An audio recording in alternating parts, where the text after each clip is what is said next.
Hi everybody. Today we are going to learn how to set up a repeating header row on multi-page tables in Google Docs. First, open your document in Google Docs on your desktop web browser. Navigate to the table that spans across multiple pages and click inside the very top row that serves as your table header.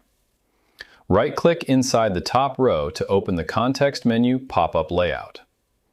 From the context menu, select Pin Header Row to instantly display your header row at the top of every page table.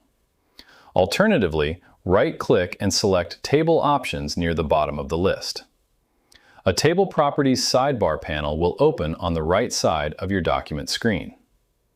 Click on the Row section inside the sidebar panel to expand the Row Properties menu layout.